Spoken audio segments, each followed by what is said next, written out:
გამარჯობა მეგობრებო. 6 მაისს PSG და ბაიერნი ისევ შეხვდებიან ერთმანეთს და პირველი მატჩი 9 გოლიანი დრამის შემდეგ დაძაბულობა პიქსია. ბაიერნში კამბეკზე საუბრობენ. ლუის ენრიკე კრიტიკოსებს პასუხობს. კვარაცხელია კი ისევ ყურადღების ეპიცენტრშია. ხოლო თუ ასეთი საფეხბურთო ამბები მოგწონს, ავიდეთ ჩვენს ტრადიციულ 2000 მოწონებაზე, რადგან თქვენი მხარდაჭერა მე დიდ მოტივაციას მაძლევს. ასევე 99,000 გამომწერამდე სულ რაღაც 200 გამომწერი გვაკლია და მოდი ვცადოთ, რომ ამ ნიშნულს სწორედ ამ ვიდეოთი მივახციოთ. მადლობა თუ შენ შემი ორი პატარა თხოვნა გაითვალისწინე და მოდი დავიწყოთ.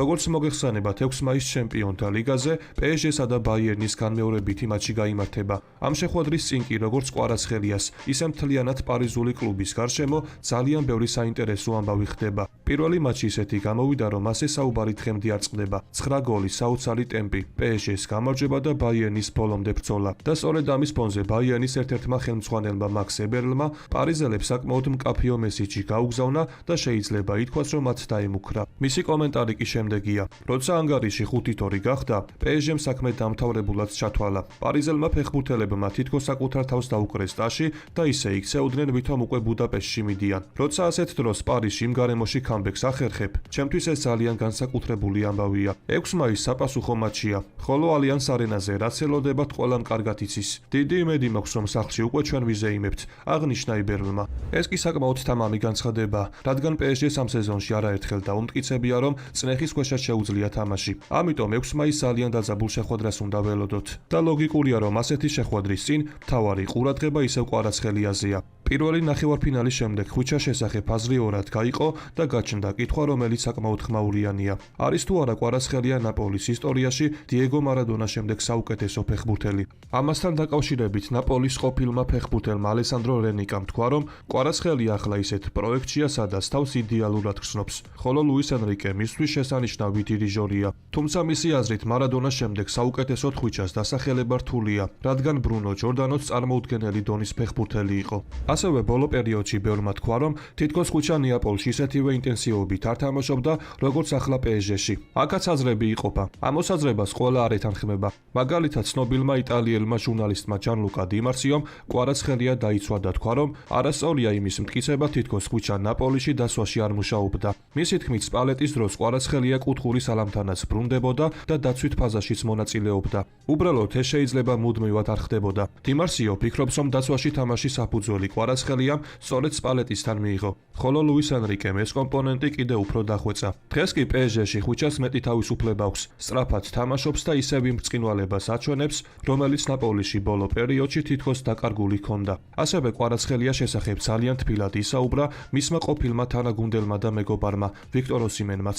ოსიმენის თქმით, კვარაცხელია საოცარი ფეხბურთელია და ძალიან კარგი ადამიანია როგორც მოედანზე, ისე მის მიღმა. მან აღნიშნა, რომ ხვიჩა გასახდელში ყველას უყვარდა და ჯერ კიდევ ნაპოლიში მისი მოსვლის დროს დაინახა, რომ მომავალში ოქროს ბურთის მოგების პოტენციალი ჰქონდა. ოსიმენმა ისიც თქვა, რომ მიუხედავად ხვიჩას პარიზში გადასვლისა, ისინი კონტაქტს დღემდე ინარჩუნებენ. ნიგერიელი თავდამსხმელი ამაყობს კვარაცხელიას წარმატებებით და პირდაპირ ამბობს, რომ ამჟამად ის მსოფლიოში საუკეთესო გარემარბია. ეს კი ძალიან ძლიერი შეფასება, განსაკუთრებით მაშინ, როცა ამას ის ფეხბურთელი ამბობს, რომელმაც კვარასთან ერთად სკუდეტო მოიგო და კარგად იცის რა გავლენა ჰქონდა ქართველს ნაპოლიში.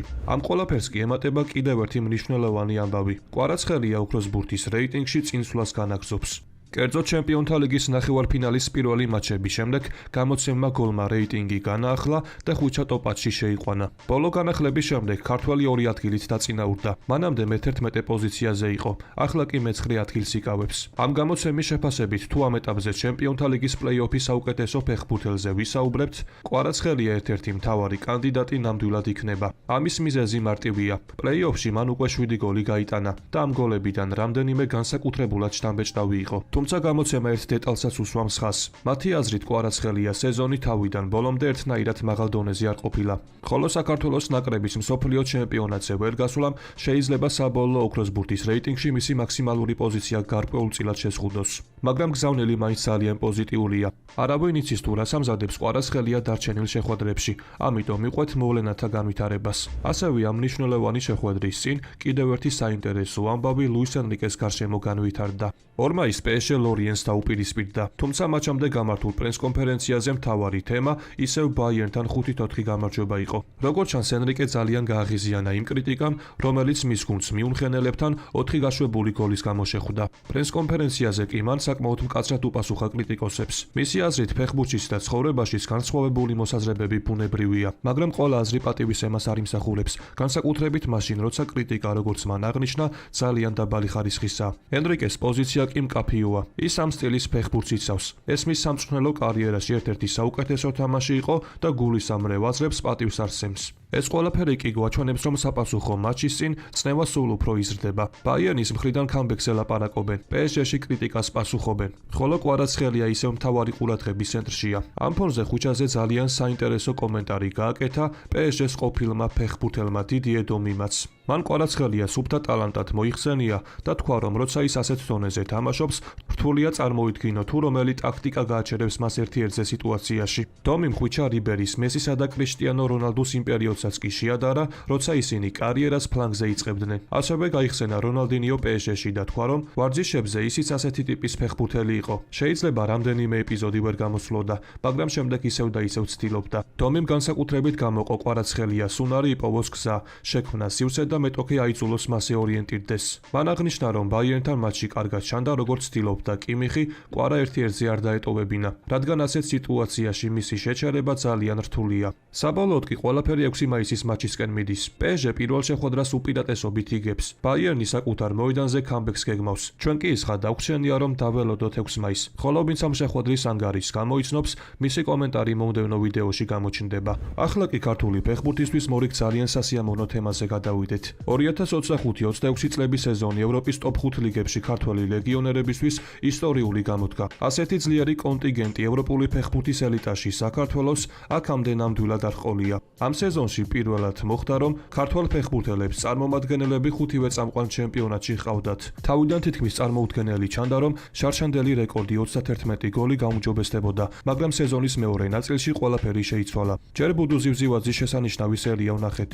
შემდეგ გიორგი ქვილითაიას სადებიუტო გოლები. ახლა კი მიქაუტაძემაც გაიღვიძა და ლა ლიგაში დუბლი შეასრულა. იმავე დღეს ბუნდესლიგაში დუბლი ბუდუ ზივზივაძემაც გაიფორმა, თანაც ალიანს არენაზე, რაც ამ მიღწევას კიდევ უფრო გამორჩეულს ხდის. აღსანიშნავია, რომ ზედიზედ მესამე სეზონია ქართველ ლეგიონერებს შორის საუკეთესო მეგოლე გიორგი მიქაუტაძეა. მისთვის ახალ ჩემპიონატში ლა ლიგაში ჟორჟმა უკვე 11 გოლი და 5 საგოლე პასი დააგროვა. ამას ემატება სეზონის დასაწყისში ლიგა 1-ში გატანილი 1 გოლიც, რაც იმას ნიშნავს, რომ მიმდინარე სეზონში მის ანგარიშზე ჯამში 12 გოლია.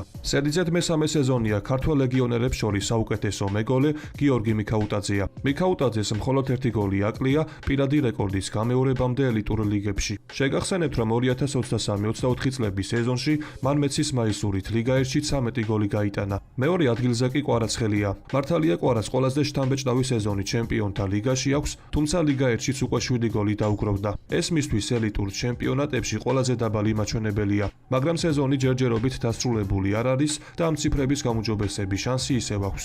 ხუჩას კი უახლოვდება ბუდუ ზივზივაძე, რომელსაც ბუნდესლიგაში ფანტასტიკური სერია აქვს. მან ზედიზედ 4 ტურში გაიტანა და ჯამში უკვე 6 გოლი დაუგროვდა. განსაკუთრებით გამოსარჩევია მისი დუბლი ალიანს არენაზე, რაც ქართველი ფორვარდისთვის მართლაც დიდი მიღწევა. საბოლოოდ კი მთავარი ფაქტი ასეთია. ქართველებმა ევროპის ტოპ 5 ლიგებში უკვე 32 გოლი გაიტანეს და ახალი ისტორიული რეკორდიც დაამყარეს. ასევე სეზონის დასრულებამდე კიდევ დარჩა დრო, ამიტომ ეს რიცხვი შეიძლება კიდევ გაიზარდოს. მაგრამ ერთი რამ უკვე ნათელია. ასეთი შედეგიანი ქართული ლეგიონი ევროპის ელიტაში აქამდე არ ჰყოლია. დატოვებს თუ არა რაფინია ბარსელონას. მოგეხსენებათ, ბოლო პერიოდია გავრცელდა ცნობები იმასთან დაკავშირებით, რომ რაფინია ჩემპიონთა ლიგიდან გამოვარდნის შემდეგ და ასევე გამუდმებული ტრამვებით ძალიან უკმაყოფილოა და მას კატალონიური კლუბის დატოვება სურს. ასევე ბარსას ბრაზილიელი შემტევის რაფინიას მიმართ საუდის არაბეთიდან სერიოზული ინტერესი არსებობს. ესპანური გამოცემა El País-ის ინფორმაციით, საუდის არაბეთის ლიგა მზად არის, რომ ფეხბურთელს ძალიან ძლიერი ფინანსური შეთავაზება გაუკეთოს. საუბარია თითქმის 30 მილიონ ევროზე წელიწადში, ხოლო ბარსასთვის შესაძლო შეთავაზება დაახლოებით დაახლოებით 90 მილიონი евро იქნება. თუმცა მიუხედავად ასეთი დიდი თანხისა, რაფინიას ბარსადან წასვლა ამ ეტაპზე ნაკლებად მოსალოდნელად ითვლება. მიზეზი ის არის, რომ ფეხბურთელის გარემოცვის ცნობით, რაფინიასთვის ახლა ფული მთავარი ფაქტორი არ არის. ბრაზილიელის პრიორიტეტი სპორტული პროექტი და მაღალ დონეზე თამაშია. ამიტომ სურათი საბოლოოდ ასეთია. საუდის არაბეთი დიდ თანხას ამზადებს, მაგრამ რაფინიას მთავარი არჩევანი ამ ეტაპზე სპორტულ ამბიციებზე გადის და არა მხოლოდ ფინანსურ შეთავაზებაზე. ხევანდელ ვიდეოს კი ამით დავასრულებ. მოტივაციისთვის კითხავ, რომ ავიდეთ მინიმუმ 2000 მოწონებაზე. ასევე გამოიწერი არხი, რათა იყო მუდმივად საქმის კურსში. ყველას გისურვებთ ჯანმრთელობას და ბედნიერებას. მე კი მომავალი ვიდეოთი ძალიან მალე დაგიბრუნდებით.